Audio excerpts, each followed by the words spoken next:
ఒక శాపం ఒక సామ్రాజ్య భవిష్యత్తునే మార్చేస్తుందా?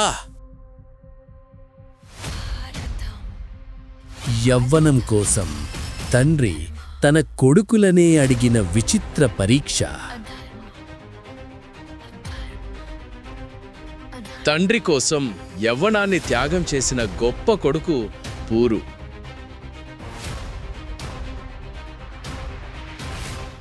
శకుంతల దుష్యంతుల ఆజన్మ ప్రేమగాథ.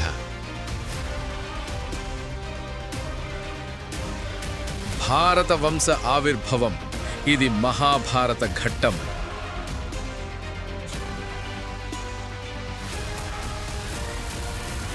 దయచేసి లైక్ చేసి వీడియోని పూర్తిగా చూడండి.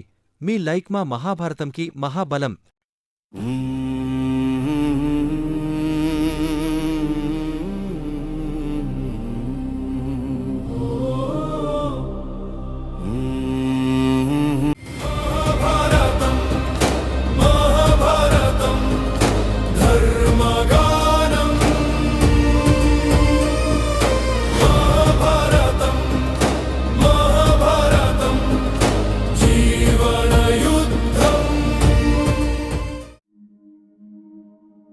ఆస్తికుడి మాటతో జనమేజయుడు సర్పయాగాన్ని నిలిపివేశాడు.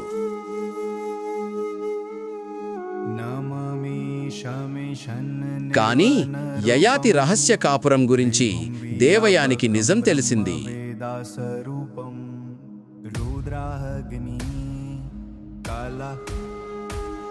ఆమె ఫిర్యాదుతో శుక్రుడు ఆగ్రహించి యయాతిని శపించాడు.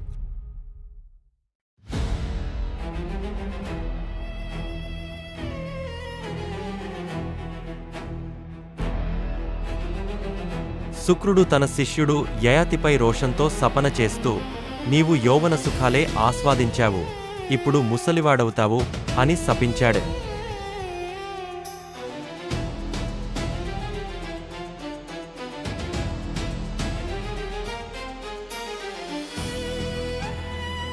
యయాతి శపనకు కారణం వివరిస్తూ శర్మిష్ఠ పుత్రభిక్ష కోరింది.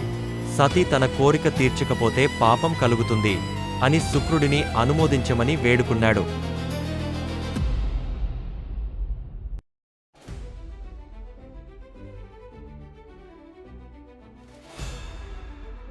శుక్రుడు పేసగా స్పందిస్తూ, శాపం వెనక్కి తీసుకోలేను, అయితే నువ్వు నీ ముసలితనాన్ని ఇతరులకు అప్పగించి వారి యౌవనం పొందగలవు అని తథాస్తు అన్నాడు. శాప ప్రభావంతో యయాతి వెంటనే ముసలివాడయ్యాడు. మునుపటి యవ్వనం కనగలిసింది.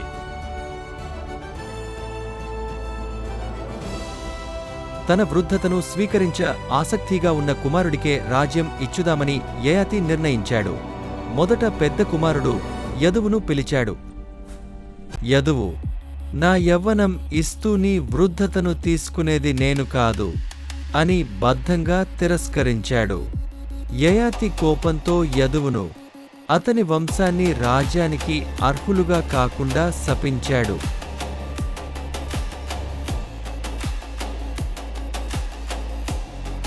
ఇతర కుమారులు కూడా యవ్వనం త్యాగానికి సిద్ధపడలేదు.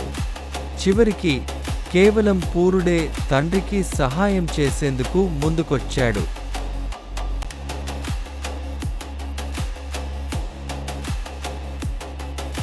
పూరుడు వినయంగా తండ్రిని ఉద్దేశిస్తూ, మీరు కోరితే నా యవ్వనాన్ని మీకిస్తాను, మీ వృద్ధతను నేను స్వీకరిస్తాను అని అన్నాడు.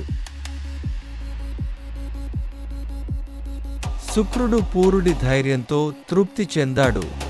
యయాతి వృద్ధతను పూరుడికి, పూరుడి యవ్వనాన్ని యయాతికి మారుస్తూ సంస్కారం చేశాడు.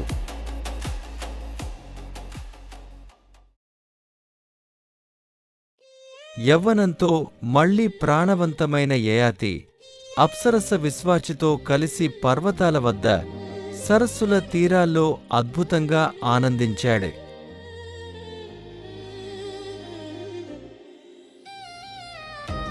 కొంతకాలం జరిగిన తరువాత అతడు తన యవ్వనాన్ని పూరుడికి తిరిగి ఇచ్చి ముసలివాడై పూరుణ్ణి రాజ్యాభిషేకం చేశాడు.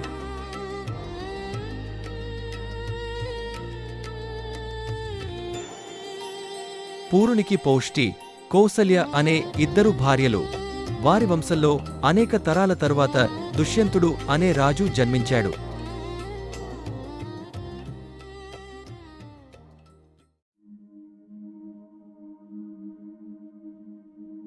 విశ్వామిత్రుడు సామాన్యుడు కాడు.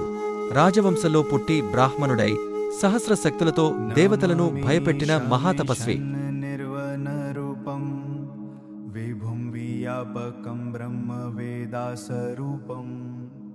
విశ్వామిత్రుడి ఘోర తపస్సు చూసి భయపడిన ఇంద్రుడు మేనక అనే అప్సరసను పంపి అతని తపస్సును భంగం చేయమన్నాడు.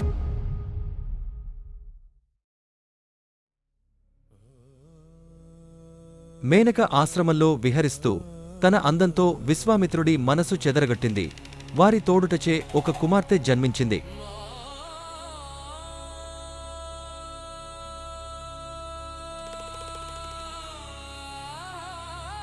పాపం, ఆ పసికూతురిని నదీ తీరంలో వదిలి మేనక స్వర్గానికి వెళ్ళింది. శకుంత పక్షులు రెక్కలతో కమ్మి ఆ చిన్నారి ప్రాణాలను రక్షించాయి. కన్వమహాముని ఆ శిశువును చూసి తన ఆశ్రమానికి తీసుకువచ్చాడు. శకుంతల అని పేరు పెట్టి తన కూతురులాగే పెంచాడు.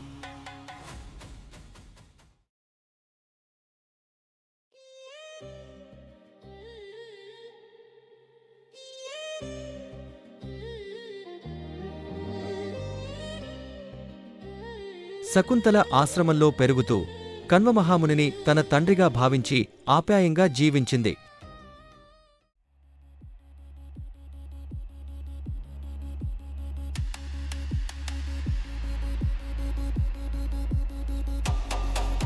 ఒకనాడు దుష్యంతుడు మాలిని నది తీరంలో వేటాడుతూ కన్వ ఆశ్రమం వైపు ఆహ్లాదకర దృష్టివేసి పరిశీలించేందుకు ఒంటరిగా ప్రవేశించాడు.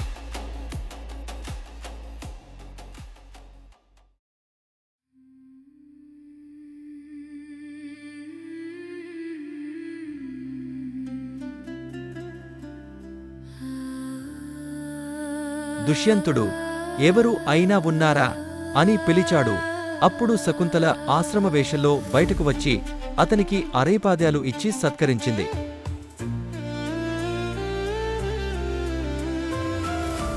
శకుంతల మాటలలోని మాధుర్యంతో దుష్యంతుడు ఆకర్షితుడయ్యాడు.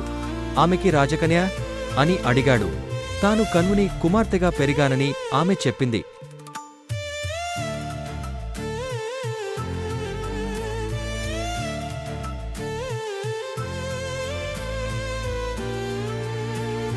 దుష్యంతుడు, మీరు నాకి భార్యలుగా రావాలి, రాజభవనంలో సుఖాన్ని అనుభవించాలి అని ప్రేమను ప్రకటించాడు.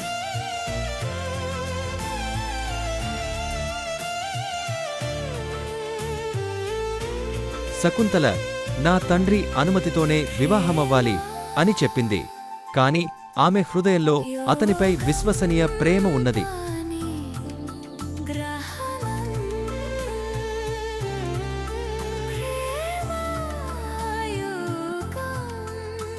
ఆయన క్షత్రియులకు గాంధర్వ వివాహం చెల్లుతుంది, మంత్రముల అవసరం లేదు, మా ఇష్టమే చాలు అని తెలిపాడు. శకుంతల తన పుట్టబోయే కొడుకును యువరాజు చేస్తామని షరతుగా పెట్టి అంగీకరించింది.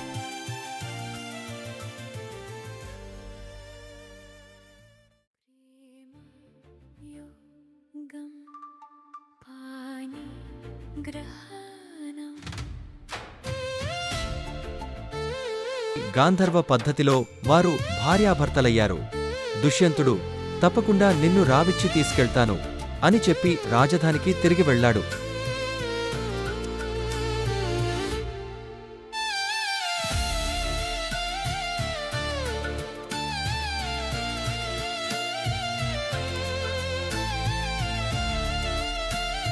కన్వుడు తిరిగి వచ్చి శకుంతలను సిగ్గుతో నిలబడి ఉన్నది గమనించాడు.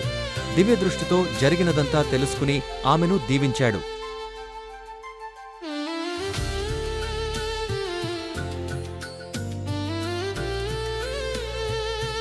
నీ భర్త నువ్వెంచుకున్న భర్తే, నీ కుమారుడు చక్రవర్తి అవుతాడు అని కన్వుడు చెప్పి ఆమె కోరికను అడిగాడు.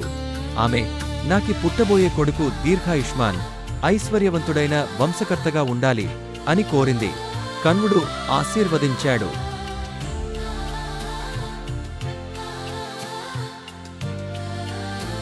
శకుంతల ఒక బిడ్డను జన్మనిచ్చింది. ఆ బాలుడు శుక్లపక్ష చంద్రునిలా పెరిగి 6 ఏళ్లకే సింహాలు, పులులు ఎక్కి తిరిగేవాడు. మునులు వాడిని సర్వదమనం అని పిలిచేరు. కాలం క్రమంగా గడిచాక కణ్వుడు శకుంతలను పిలిచి, నీ భర్త దగ్గర ఉండటం మంచిది, నిన్ను అతని దగ్గరకు పంపుతాను అని అన్నాడు.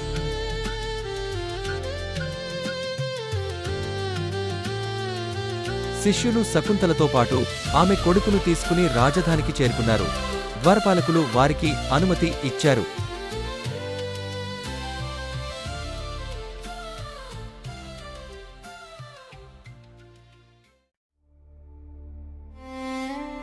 దుష్యంతుడు శకుంతలను చూసి, నిన్ను నేనెరుగను, నీవెవరు అని అనగా ఆమె గుండెల్లో గుబులు పుట్టింది.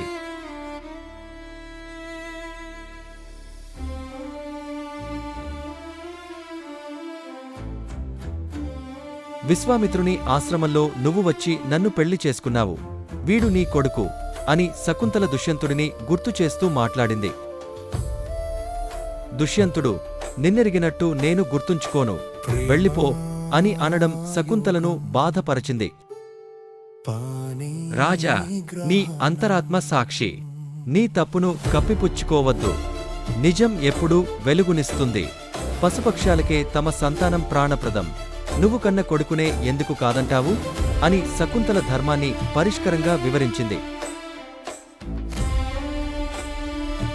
అప్పుడే ఆకాశవాణి, రాజా, ఈ పిల్లవాడు నీ కుమారుడు, శకుంతల యందు పుట్టినవాడు, వాడిని ప్రేమతో భరించు, వాడి పేరు భరతుడు అని ప్రకటించింది. ఆకాశవాణితో దుష్యంతుడి భయం తొలగిపోయింది. అతను తండ్రి హృదయంతో శకుంతల పసివాడిని ఆలింగనం చేసుకుని చిద్వేలాయితుడయ్యాడు.